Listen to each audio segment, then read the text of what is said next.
Ninashukuru Mungu kwa sababu ya kutupa nafasi ya kuweza kuja Kibra. Tunapitia tu kule kwa highway, lakini siku ya leo tumeingia hapa. Mnakuwa watu wazuri hivi. Unajua tunaonyesha watu mahali pia kazi inarushwa.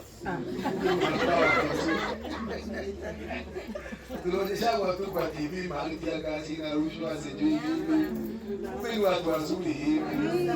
Wamama warembo, wako na watoto na jamii. Ani mmebarikiwa. Pigia makofi. Kuna Zaburi 9:19 inasema hivi. Si kama mambo yako na version ya Kiswahili. Inasema ya kwamba tumaini la masikini halitakatwa. The hope of the poor shall not be cut short. Tumaini kumaanisha kesho yangu itakuwa nzuri kuliko leo. Hiyo maandiko Zaburi 9:19 inasema ya kwamba tumaini la mnyonge ama maskini, hiyo tumaini haitakatwa. Ambia jirani yako, tumaini ya maskini haitakatwa. So tumekuja kuambia kwamba tumaini lenu halitakatwa. Amen. Unajua katika maisha haya kama kuna kitu cha maana ni kuwa na tumaini. Tumaini kumaanisha kesho watoto wangu wataenda shule, watasoma. Haleluya. Ndio mama ametuambia nitajenga nyumba, nitarudi geshani nisaidie wazazi wangu. Hata kama kuna mwimbaji wa Kikuyu aliimba akasema, "Venye ulitoka kwenu sio hivyo utarudi." Amen. Hata hivi video mnaambia tunaona hapa. Sisi tumetoka kwa familia maskini. Huko kwetu geshani. Nakumbuka mimi nilifanya kazi miezi 4 ili nitaishi. Nitafute mabati ya kujenga kanyumba ya mabati 4 ili niweze kutaishi.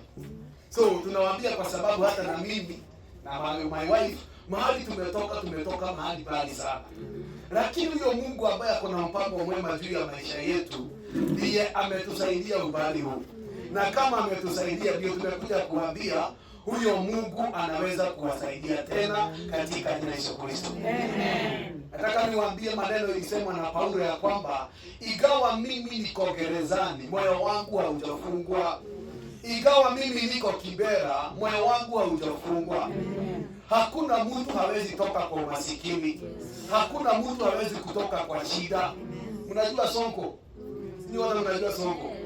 Unajua mahali ametoka kule Mombasa, tulionyesha nyumba yao. Watu walitoka kwa uchochole, walikuwa na shida. Lakini siku ya leo ni tajiri. Na watu wengine ambao tunajua miongoni mwetu. Siku na watu wametoka hapa Kibera wakatajirika. Unasema kuomoka. Kuna watu wameomoka hapa Kibera. Kuna wasio wameomoka. Tumekuja kuwaletea tumaini tuambia kwamba mwenye kuomosha watu ni Yesu Kristo. Osho na uikalia mbele. Huyu anakuweka mbele. Watu wanaweza ona kama uko nyuma. Bwana asifiwe. Kuna wakati mmoja watu wanauliza maswali, can anything good come out of Nazareth? Kuna kitu kizuri kinaweza toka Kibera. Tumekuja kuambia wamama wazuri wanatoka Kibera. Watoto wazuri watatoka Kibera. Bwana asifiwe. Mtoto anaweza zaliwa Kibera na akuwe pilot, akuwe daktari. Bwana asifiwe. Kuna kijana mmoja amezaliwa kule ni Togo ama ni Senegal.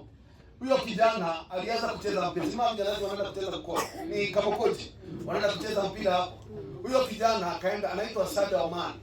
Sadio Man amebadilisha kijiji kimzima kama Kibra akiwa peke yake. Amejenga manyumba za ghorofa. Kila familia imepewa nyumba, imewekewa stima. Bwana asifiwe.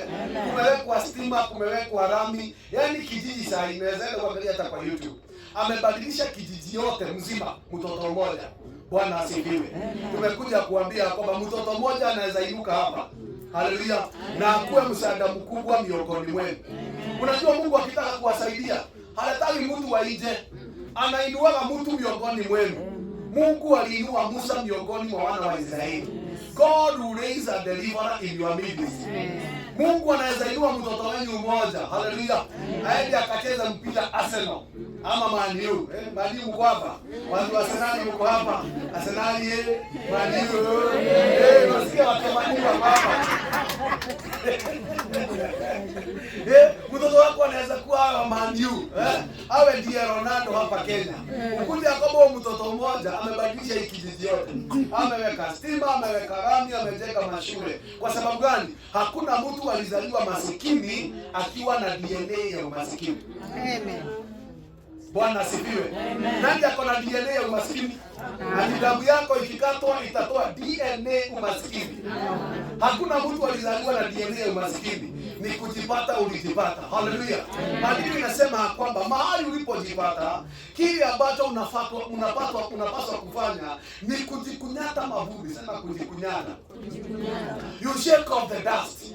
Unajua kazi ya shetani ukiwa pale kwa barabara mahali hakuna lami, gari ikipita hivi na ataka vumbi. Bwana asifiwe. Kuna watu ambao walikuwa wazazi wetu walipita wakatuatia vumbi ya umasikini. Lakini maandiko inasema saumu ambao Mungu amekusudia ni ya kuvunja hizo nia. Tumekuja kutangaza hapa Kibera. Haleluya. Yesu amevunja nia ya umasikini. Wewe ukaweze kutajirika na kuinuka katika jina la Yesu Kristo. Wacha nikwambie, ni kitu gani kinasaidia mtu kutoka kwa umasikini? Our pastor ametuambia kujuana na Yesu. Praise the name of the living God. Wote waliomjua Yesu Kristo aliwafanya kuwa wana. Tuko na wana hapa Kibera. Ukifanyika mwana wa Mungu ni kumaanisha uko na urithi. Na hakuna urithi uko kwa ufalme wa Mungu ambao uko na masikini. Hakuna murithi yeyote mwana wa Mungu anapaswa kuwa masikini. Praise be the name of the living God. Mama ametuambia kazi ya shetani gani? Ni kuiba, kuharibu na kuua. Lakini Yesu alikuja tupate nini? Tupate uhai na tupate huo teletele. Hapa Kibera, Bwana asifiwe. Na mtu alionyesha ka video ya mtu wako Kibera, lakini ako na flat screen ya 200 ya 200. Na mshaona hiyo? Nimeona kwa YouTube. Hapa Kibera amenunua TV ya 200 inch. Sio kama ni 120 inches. Juu hata ukiona gari ikipiga kona na kama itakugonga. Kama iko kwa barabara. Lakini yako Kibera. Ni kumaanisha huyo mtu mawazo yake iko restaurant, ni nini yako Kibera. Sina wewe unaweza kuwa kama huyo mtu. Unaweza kuwa kama huyo mtu. Bwana asifiwe. Ukitoka hivi kwa nyumba yako kama hii, umenyonga tai. Mama umetekelezwa kanywele. Umevaa high heel. Wanauliza hai, nani wamepiga? Nikujielewa. Usifanane na Kibera. Bwana asifiwe. Sasa ninakaa mtu wa kuhurumiwa, unavaa kaguo kingine hata akajapigwa pasi. Usifanane na shida yako. Kataa kufanana na shida yako. Tunaamka kwa sababu unakaa Kibera hata hujaomba macho. Ni unaamka asubuhi unaomba macho, unatekeleza kucha, unatekeleza za miguu na za mikono, unatekeleza nywele, unajipaka mafuta, na kama kuna kavumbi, unaishia kavumbi kidogo. Ndio hata kabadosha. Unapiga kavumbi hapo juu na unatokea kama wale mama wengine. Kale gani? Wale nini? Wakwenda kale. Usikatae, kataa. Bwana asifiwe. Haleluya. Ukiwa masikini kataa kufanana na masikini wako. Mimi wakati nilikuwa maskini, nilikuwa na tugua tuwili na kutisha watu. Nikiitwa mahali lazima nitishe na hiyo bili. Ukiwa Kibera lazima uwe na tugua tuwili. Hiyo unajua inaendaga wakati wa sherehe. Kwanza leo nasikia kuna sherehe hapa ya Waislamu. Unatokea nayo. Kwanza unatafuta mpaka hiyo buibui. Kwani kuna nini? Unataka ukiwa na buibui una. Usifanane na shida yako. Let's be the name of the living God. Maito huyu hapa. Shosho unatokea hapo. Unacheka hivi wanajua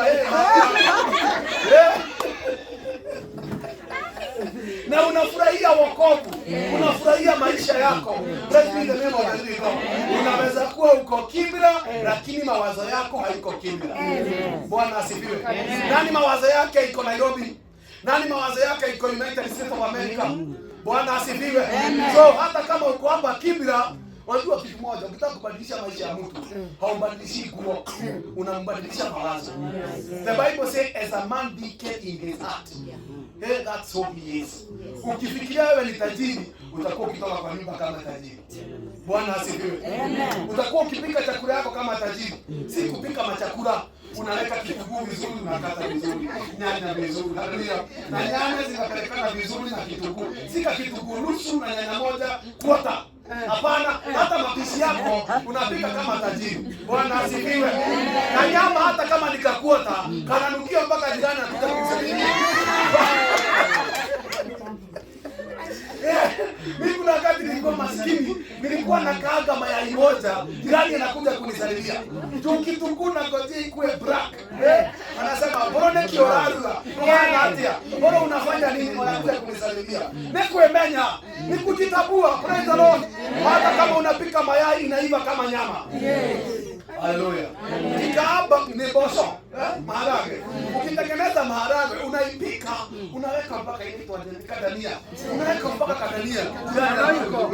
Mpaka mzee wa kijiji akipita, anasema nina kama weko. Anakusalimia kwa vile umepika vizuri. Unaweza kuwa hapa Kibra na unaishi maisha mazuri. Praise the name of the living God. Haleluya. Ambia jirani usifanane na shida yako. Bwana asifiwe. Hata kama uko na kitanda ni ndogo, unaitandika vizuri. Kwa sababu unajua siku moja utalalia ile ya 6x6. Ukiwa na nyumba hata kama ni ndogo namna hii, unaisafisha. Mungu akiona wewe ni mwaminifu ukiwa Kibira, atakupeleka restaurant. Bwana asifiwe. Haleluya. Ukiwa na mzee unamwangalia vizuri. Ukiangalia mzee vizuri hapa Kibira, haleluya, utamwangalia vizuri akiwa restaurant. Praise the name of the living God. Maandiko inasema ukiaminika na mambo ya mtu mwingine, hata Mungu atakuzidishia na yako. Tumekuja kuwanenea watu wa Kibira, Mungu anawapenda. Haleluya. Praise the name of the living God. Kitu kingine, usiangalie mtu akuja kusaidia. Bwana asifiwe. Kuna watu wengi walikufa na shida wakiangalia ni nani anakuja. Praise the name of the living God. Tunashukuru Mungu leo tumekuja kuwatembelea, lakini kesho tunaweza kukosa kuja. Lakini maandiko inasema kunaye mmoja anaitwa mwana wa Mungu. Huyo hatawahi kukuacha. Atakuwa na wewe mpaka mwisho wa dahari. Maandiko inasema yeye ni baba wa mayatima. Yeye ni mume wa nani? Wa wajane. So hata kama yeye ni mjane, uko na mume uko mbinguni na anakuangalia vizuri. Watoto wako watasoma na wataendelea. Praise the name of the living God. Ingawa wewe ni mjane, haleluya, katika ulimwengu wa kiroho hakuna ujane. Kuna baba anakuangalia, kuna mume anakuangalia katika ulimwengu wa kiroho. Praise the Lord. Na mchana wa leo tumetangaza siku ya leo iwe mwisho yako ya kuteseka. Iwe mwisho yako ya umasikini na kung'ang'ana katika jina la Yesu.